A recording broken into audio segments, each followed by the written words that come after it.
Ya, Assalamualaikum warahmatullahi wabarakatuh. Di video sebelumnya aku cakap panas karena tengok video eksklusif Wak Lonjong ya dengan Harimau Malaya. Yang mana itu memang buat panas ya, tapi nggak aku bercanda ya. Memang pantas lah, memang Wak Lonjong ini memang punya follower, subscriber yang mungkin salah satu yang terbanyak untuk YouTuber Indonesia dengan audiens ataupun subscriber penonton dari Malaysia. Ini Wak Lonjong mungkin salah satu yang terbanyak lah yang ada di Indonesia ini ya, untuk konten seputar Malaysia, dan pengetahuannya juga sangat banyak, baik juga lah untuk budaya, olahraga ya, ataupun bola sepak ya. Itu memang sangatlah luas. Dan tapi aku ada satu catatan ya untuk interview Wak Lonjong dengan Harimau Malaya. Nah, nanti aku akan sampaikan di akhir video catatan terkait apa yang disampaikan Wak Lonjong yang menurut aku agak sedikit kesilapan, atau mungkin Wak Lonjong memang tak tahu.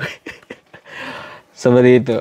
Oke, ini dimuat juga di websitenya Harimau Malaya ya. Ada 2 postingan yang mana keren lah. Sebenarnya ini keren lah. Ini menginspirasi lah ya buat YouTuber macam saya gitu. Jadi ada 2 postingan. Postingan yang pertama dari Harimau Malaya itu titlenya, dari segi fanatik boleh dikatakan penyokong Indonesia nomor 1, tetapi saya harap jangan terikut dengan emosi, Wak Lonjong. Oke, kita coba baca. YouTuber terkenal Indonesia Wak Lonjong mengakui bangga dengan semangat penyokong bola sepak Indonesia, tetapi berharap penyokong tidak terlalu beremosi untuk menggelakkan insiden yang tidak diingini. Katanya dari segi fanatik tidak dapat disangkal lagi bahwa penyokong Indonesia memang amat fanatik dan mungkin yang terbaik di Asia Tenggara. Jika dari segi fanatik memang boleh dikatakan penyokong Indonesia mungkin nomor 1 di Asia Tenggara. Setiap perlawanan sangat meriah. Tetapi harapan saya satu saja, supaya mereka menjaga emosi, jangan sampai insiden-insiden sebelum ini berulang kembali, di mana ada kehilangan nyawa. Memang amat sedih jika berlaku. Nah, ini konteksnya adalah dikatakan soal penyokong di Indonesia ya. Karena kita tahu Harimau Malaya sebelum ini juga ada interview eksklusif dengan Raja Isa. Di situ poinnya, poin Raja Isa adalah sangat rindu dengan atmosfer bola sepak Indonesia yang begitu fanatik. Dan yang disampaikan Wak Lonjong memang benar ya, memang atmosfer bola sepak Indonesia memang luar biasa lah. Fanatiknya giler sih. Ya walaupun memang Wak Lonjong nih kayaknya jarang ke stadium langsung ya. Kalau dulu aku agak sering, mungkin aku lebih sering aku ke stadium perlawanan match Liga Indonesia daripada Wak Lonjong. Tapi benar memang sangat fanatik ya, sangat fanatik untuk klub masing-masing dan juga untuk tim nasional. Nah, yang disinggung oleh Wak Lonjong di sini adalah soal tragedi Kanjuruhan, yang mana itu sangat menyedihkan ya. Itu menyedihkan tidak hanya untuk insan peminat bola sepak ya, tetapi sebagai bangsa Indonesia itu semua sangat sedih, dan memang itu ya memalukan juga, itu sangat memalukan buat bangsa Indonesia ya. Dan kita jangan sampai terjadi, walaupun walaupun satu nyawa pun tak boleh lagi terulang, karena itu kemarin sangat memalukan, tak perlu kita bahas. Itu menurut aku juga penyelesaiannya masih banyak yang belum puas dengan apa yang berlaku saat ini. Tapi intinya jadi pembelajaran buat kita semua lah, buat federasi, buat penyokong, buat klub ya, dan lain-lain ya. Ya, semoga bisa bangkit dari momen yang sangat-sangat memilukan, menyedihkan lah. Pokoknya itu tamparan keras, sangat keras ya. Dalam pada itu, beliau melihat prestasi pasukan di bawah Sintayong adalah amat memberangsangkan dengan peningkatan ditunjukkan berbanding juru latih terdahulu. Beliau berbangga kini ramai pemain dari negara itu yang mengembangkan sayap mereka di luar negara. Sejak ada Sintayong, ini saya merasakan pasukan kebangsaan Indonesia menunjukkan peningkatan yang baik berbanding juru latih sebelum ini. Saya juga lihat semakin ramai pemain Indonesia yang bermain di luar negara seperti Elkan Bagot, Pratama Arhan, Asnawi, Mangku Alam, dan lain-lain. Ya, satu perkembangan yang baik.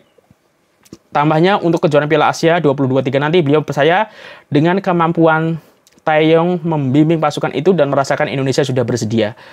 Beliau melihat hanya ada beberapa penambahbaikan kecil yang perlu dilakukan menjelang saingan itu. Nah ini yang pertama dari Wak Lonjong gitu. Yang benar sih, tapi memang Wak Lonjong nih kalau bola sepak kayaknya jarang nih turun ke stadium-stadium ya di Indonesia. Jadi mungkin feel-nya ya memang benar, ya memang penyokong Indonesia ini sangat-sangat fanatik. Nah, orang semua kalau pengen lihat bagaimana fanatiknya, bagaimana atmosfer penyokong bola sepak Indonesia macam mana, aku boleh kasih beberapa referensi ya. Misalnya kalian boleh tengok ketika supporter PSS Sleman, Brigata Kurvasud memberikan dukungan kepada klubnya ya, Brigata Kurvasud, masukan. Bagaimana bonek ya penyokong dari Persebaya, boleh tengok juga di YouTube. Persija, The Jackmania, orang boleh tengok juga ya. Ada Persis Solo juga, itu supporternya juga sangat-sangat fanatik. Bali United ya, itu juga ultrasnya fanatik juga atau supporternya. Jadi boleh kalian tengok, cari di YouTube, itu. Dan begitu kalau Indonesia itu Ultras Garuda, penyokong timnas ya, itu juga luar biasa. Dan memang sekarang semangatnya juga semuanya di bola sepak daerah ataupun klub masing-masing dan juga timnas sedang hype-hype-nya, sedang tinggi-tingginya. Ya, dan memang banyak yang cocok dengan apa yang sudah diberikan oleh Sintayong. Ya walaupun banyak juga yang memberikan berstatement bahwa kesempatan pembuktian Sintayong adalah di Piala Asia. Nah, targetnya mungkin banyak yang menginginkan minimal Sintayong ini bisa ataupun boleh membawa Indonesia lolos dari grup ya. Berarti asumsinya kita lolos sebagai peringkat kedua. Karena untuk lolos sebagai peringkat pertama realistis saja susah untuk mengalahkan negara macam Jepun ya. Itu agak susah sekali. Seperti itu. Jadi mungkin ambil peringkat kedua karena masih ada Vietnam ya dan satu lagi tim dari Timur Tengah. Jadi itu kesempatan dari Indonesia menurut kami lah ya, realistis tapi dengan harapan yang tinggi. Dan Wak Lonjong juga cakap pertama kali ke Piala Asia, bukan pertama kali, tapi memang sudah lama tidak ke Piala Asia ya. Kalau tak silap juga kita terakhir tuh waktu kita jadi tuan rumah ya. Selepas itu tak ada lagi. Dan memang sekarang Piala Asia ini berbeza dari dulu. Kalau dulu 16, sekarang sudah setiap grup ada 4, tapi ada 6 grup. Jadi 24. Berbeza dari sebelumnya 16. Jadi ada penambahan kuota. Seperti itu. Nah, ini artikel yang pertama, sangat baik ya, apa yang disampaikan. Ini potongan-potongan dari interview ya dengan Wak Lonjong. Yang kedua tajuknya adalah, apabila saya buat video marah-marah, saya terkejut netizen Malaysia bagi semangat ya Wak Lonjong. YouTuber terkenal Indonesia Wak Lonjong mengakui satu ketika dahulu beliau tidak suka akan Malaysia apabila melibatkan bola sepak karena perseteruan antara kedua negara ini. Katanya apabila melihat Indonesia tewas kepada Malaysia, beliau akan berasa begitu kecewa dan pernah meluangkan kekecewaannya dalam video yang kemudian menerima reaksi daripada netizen Malaysia. Saya dulu memang tak suka pasukan Malaysia, apatah lagi apabila jika Indonesia tewas. Memang hancur hati, saya pernah buat video luahan perasaan kecewa apabila Indonesia tewas dan marah-marah.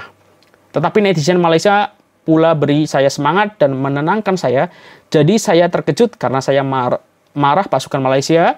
Dan sejak daripada itu, saya mula rasa suka akan Malaysia. Tambahnya, beliau juga pernah melawat ke Stadion Nasional Bukit Jalil apabila kedua-dua pasukan bertembung dan gembira dengan layanan yang diberikan oleh penyokong Malaysia. Iya, saya juga pernah ke Stadion Nasional Bukit Jalil, tapi tak masuk. Karena tak boleh tengok perlawanan, tak ada match pada masa itu, cuma lewat depan dan muter-muter saja.